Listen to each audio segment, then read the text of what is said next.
All right, welcome back. We're taking a look at the passing diminished chord in a 2-5-1 chord progression. Now, the chord progressions I'm looking at are the most common chord progressions of all, and the most common usages of these chord types. So we have already looked at. We're going to look at the key of C today in this video, and we have looked at 2, 5, and 1. And so today what I'm going to look at is 2 different ways you can use the same diminished chord to pass between these chords. All right. So first of all, the diminished chord that we're going to use in terms of the voicing is this one right here. Inside 4 strings. The bottom note is a C sharp, G, A sharp, and an E.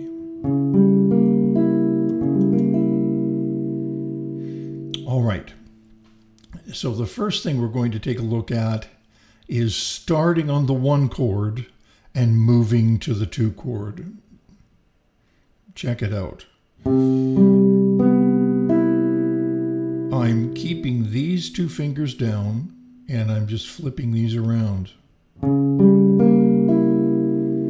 So as you can hear, I get that nice chromatic bass line, right? I'm moving from here.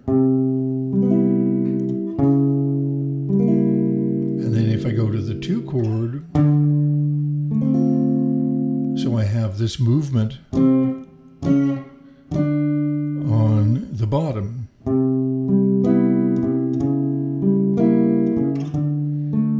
To the 5. 1, diminished, 7th, 2, and to 5. Really classic change. I mean, you know, yes. Let's take it one step further. We could go as far as the 3 chord as well. Let's do that.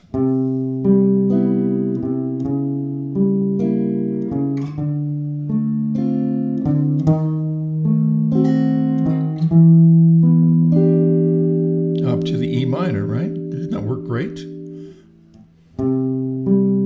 Notice the common fingers.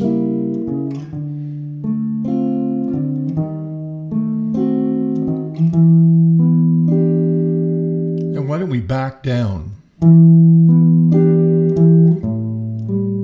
Secondary dominant A7 leading to the D minor, dominant 7, the 5 chord leading back to the C. Let's try that whole progression.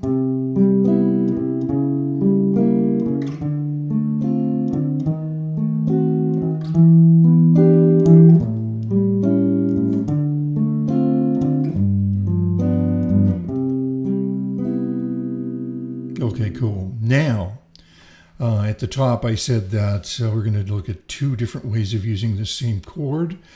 Now we're going to go from the D minor to the D diminished 7th, the same chord voicing, except it's a D, not a C sharp, because we're going in a different direction.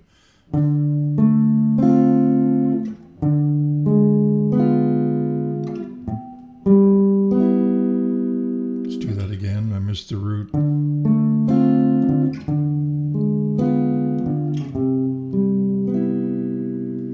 Now, when I play this D diminished, it's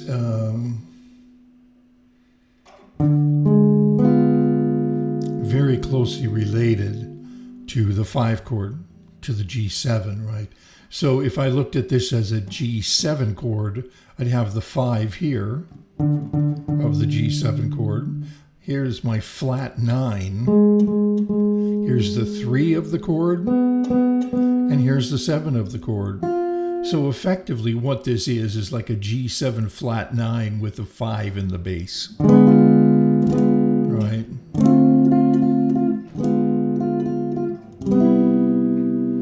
Okay, so now we could even do that like this. Backing down from the 3 chord, right? 1, 2, 3. Using the diminished as secondary dominance.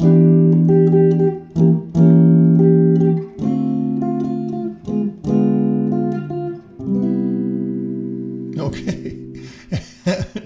Okay, so yeah, once you dig into diminished chords, I gotta say that the whole new world opens up.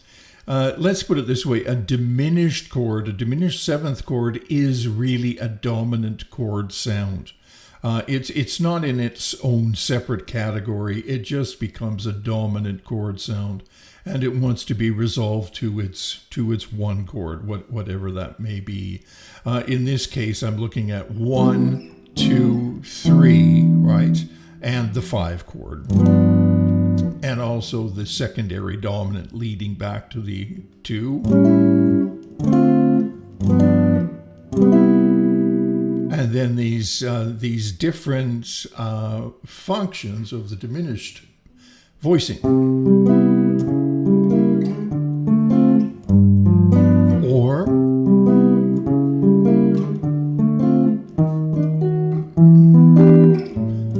down, or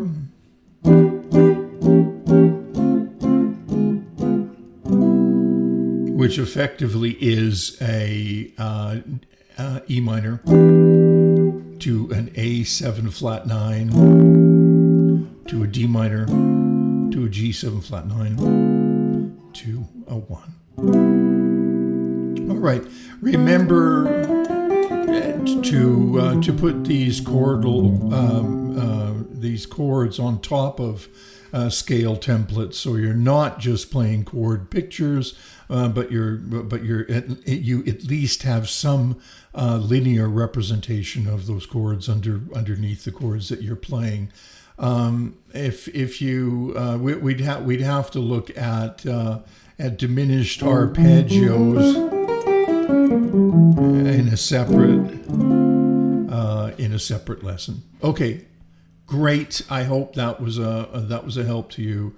The mighty diminished chord, the diminished 7th chord, it's an equal division of the octave made up of consecutive minor thirds. Therefore, wrap your head around this. The chord repeats itself every 3 frets. I'll let you work that out. Good to see you. Thanks for dropping by, and I hope that was a help.